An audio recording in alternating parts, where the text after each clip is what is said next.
Episode 92, Monday is rest day. Pupunta kami ngayon sa UPLB. LB lang pala sa bayan. Kasama namin si Governor at si Madam Ayin.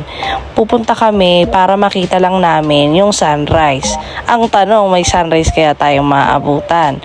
So nandito na tayo sa Los Baños. Dito lang yan sa bayan. Alam nyo, ang ganda dito kapag umaga at sunset. Yung sunset kasi, alam ko na vlog ko na yun, pero sa susunod pupunta tayo dito.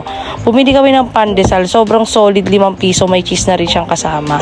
So nag-aabang tayo para sa pagbukang liwayway ng umaga. Siyempre, Lunes, kailangan salubungin natin ang magandang Lunes kasama si Black American na si Governor. Pangalan niya pala si Ray. At may mga kahayop din pala, mga maraming pusa dito. Tapos muntik pa nga matay dyan si Governor kaso wala siyang masiaran. So see you sa next episode. So yun mga tol, episode 93 na po tayo. Oh nga, ano ba? Girl, okay. Tapos ayun, nandito kami sa nandito kami sa LB. Yan, tamang kwentuhan lang din kami ni Ray. Saan tayo susunod na pupunta? Pupunta kami ng Yambo mga tol. Bigla na naman yun. Oh, tamang ano na naman, drip. Ang bangis mag-drive ni Ray mga tol. Para ka na sa movie, Fast and Furious. Ang bilis. Oh. Ang ina, mapapakapit ka talaga sa patalim. So yun mga tol, tamang kapit na siya kasi sobrang bilis nga mag-drive po. Taka na, overtake si boss. Napakalupit. Isa ka na talagang tunay na alamat. So yun, boom, Yambo Lake. Dito na kami mga tol. Ang bisa dyan. You know, kapit na parang sa roller coaster lang. Sorry, I'm dark. Sorry, I'm dark.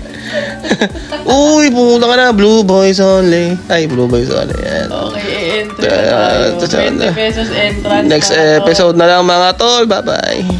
Dami nga lang tao. Episode 94, nandito na tayo sa Yambo Lake. Grabe mag-drive si Governor, napakabilis. So, ang entrance dito is 20 pesos lang. Napakaraming tao kasi that time na yan is holiday.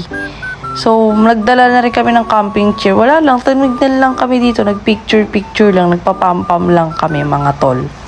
Dapat mga tol, sasakay kami sa balsa. Ang balsa ay 1-2. Kaso sobrang haba ng pila mga tol. Yung 1-2 na yun, 2 hours na kayong mag-iikot-ikot dyan sa lake na yan. Hindi ko rin pala marirecommend yung mga pagkain dyan mga tol. Kasi 450 ahead. Tapos parang hindi worth it yung lasa. Wala lang, nakita ko lang. Pero kayo tol, kung gusto nyo ma-experience, pero ang ganda rin talaga ng view dyan mga tol. So babalik na kami mga tol, sama pa rin kayo mga tol. Syempre, grabe pa rin mag-drive siya, no? Si Governor, nakakahilo, pero ang saya, grabe, sobrang solid. See you sa next episode mga tol. Episode 95 mga tol, pupunta tayo sa Landers. Alam nyo naman, may kasama tayong Black American, kaya ang kakainin natin pang Amerikano. Pang American food dito sa Landers. Di pa namin natitikman talaga yung pagkain dito. Ngayon pa lang kami kakain. Tara, pasok tayo mga tol. CR muna tayo. Pagkatapos, ayan, o-order na tayo ng pagkain dito mga tol. Kaso mga tol, hindi ko lang nagustuhan yung lasa ng pasta dito dahil ang panlasa ko nga medyo gusto ko matamis ng konti, tas nagtatalo yung alat. Pero yung pizza nila dito mga tol, solid, masarap. Mga nasa 110 ata ang isang ganyang kalaki mga tol. Yung lasagna nila na spinach, nagustuhan din ni Boss Uno, masarap. Tapos yung drinks namin, sola-sola na lang tayo mga tol. Ang sarap din ng fries nila dito, yung chicken nga lang hindi ko natikman mga tol. So tamang mamimili muna tayo, tapos uwi na tayo. See you sa next episode.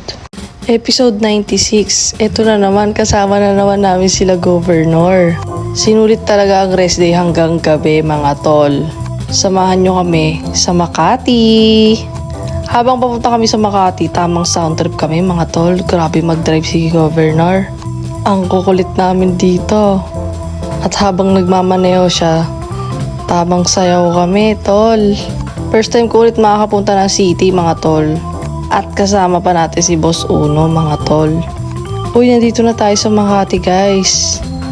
Ang ganda talaga pumunta dito pag gabi. Maganda lang tumalaw-dalaw pero I love province pa rin. Laguna pa rin talaga ang gusto ko mga tol.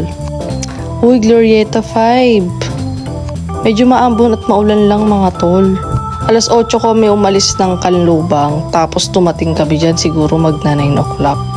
Mga 8:30 ganun. Halos 30 minutes lang minaneho yan ni Governor. Episode 97 mga tol, nandito na tayo sa Makati Poblasyon. Hahanap tayo ng parking, grabe mga tol. First time kong makapunta dito sa area na to mga tol. Uy, si James Harden mga tol oh. Tinuturo niya kung saan tayo pwede mag-parking. So hahanap tayo ng pagpupudripan mga tol. Medyo maambon lang dito mga tol, tsaka ang daming transparent mga tol. I mean transgender. Tapos sabi ni Governor, hawakan daw ni Boss Uno yung kamay ko kasi baka daw mapagkamalan daw akong alam nyo na. Kasi uso pala dyan yung mga alam nyo na. Grabe mga tol, ang daming iba't ibang lahi dito mga tol. Di ako makapaniwala para ako nasa ibang mundo mga tol. So dito tayo po food trip mga tol sa filling station. Kaso mga tol, medyo mabibitin lang kayo dito sa episode na to. So next episode na tayo. Kita-kits sa next episode. Nandito tayo sa filling station sa Makati. Let's go mga tol. What's up? Look at this old school antique. That's vintage, bro. Vintage. Vintage. Elvis. Cool. So ayun mga tol, narinig nyo naman si Governor. Vintage ang mga gamit dito mga tol. Very Instagrammable mga tol. More on Elvis Presley mga tol. Parang American style siya mga tol. Para ka talaga nasa ibang bansa mga tol. Ang ganda dito mga tol. Di ko akalain may ganito kaganda sa Makati mga tol. Aakyat na tayo sa taas kasi sa taas pala ang dining area mga tol. Nagulat ako mga tol. Ang daming mga ibang lahi nagda-dine-in dito kasama ang mga Pinay mga tol. Syempre, dun tayo sa magandang pagdadainan natin mga tol. Antayin muna natin sila Governor. Tara, umakyat na tayo mga tol. Samahan nyo kami dito. Uy. Solid mga tol. Kakaiba din yung mga tinda nila dito mga tol. Kita nyo naman mga tol, di ba? Kakaiba talaga tong area na to mga tol. Tsaka ang daming mga old school. Dito tayo magda-dine-in sa kotse na to mga tol. Siya, see you sa next episode mga tol. Episode 99 mga tol, magda-dine-in tayo dito sa loob mismo ng kotse. Pag nag-dine-in kayo dito mga tol, makikita nyo si Elvis Presley. Pero syempre, pa-eme-eme lang yan mga tol. Order muna tayo mga tol. Mga pala mga tol, yung mga serving pala dito ay malalaki mga tol. Pero pag gutom ka, tsaka mauubos mo talaga yung in-order mo dito mga tol. Kahit mismo sa taas may disenyo mga tol. Mabubusog yung mga mata nyo dito habang nag-aantay ng order mga tol. Para kayo nasa ibang bansa pag pumunta kayo dito mga tol. Kasi iba't ibang lahi yung makikita nyo. May Thailander, may Amerikano, may Chinese, may Japanese. Ayan, hinahainan na tayo mga tol. Umorder pala kami ng dessert. Sila sa kanila unang dumating. Yung mango shake. Pinagtripan na rin ni Governor yung umbrella at tinagay niya sa ulo niya mga tol. Makikita nyo rin pala si Chucky dito, nagbinata na mga tol. See you sa next episode nga pala. Episode 100 mga tol, inuna nilang iserve yung mga dessert mga tol. Grabe, sobrang sarap ng ice cream nila dito mga tol. Samahan muna natin si Ayin mag-CR at igagala ko na rin kayo mga tol. Uy, si Chucky! Nakakatakot naman si Chucky, may sawigla mga tol. Yan lang ginawa niya mga tol, kundi man trip lang naman trip. Yan ang trabaho ni Chucky dyan mga tol. Ang vintage ng mga atake dito mga tol, pati yung mga sinuunang city, pati sila Charlie Shopton. Malawak dito sa taas mga tol, marami pang pwede pagdainin mga tol. So babalik na tayo sa table natin mga tol. Pati si Old McDonald's nandito mga tol oh. So finally mga tol, dumating na rin ang ating mga order. Syempre kami, may kanin mga tol, sila American food mga tol. Mabilis lang din kami nag-antay mga tol, di naman ganun katagal eh. Tsaka sobrang solid din, sobrang lambot nung in-order kong manok dito mga tol. Masarap din yung pasta pesto nila mga tol. Kay Boss Uno naman ang in-order niya salmon.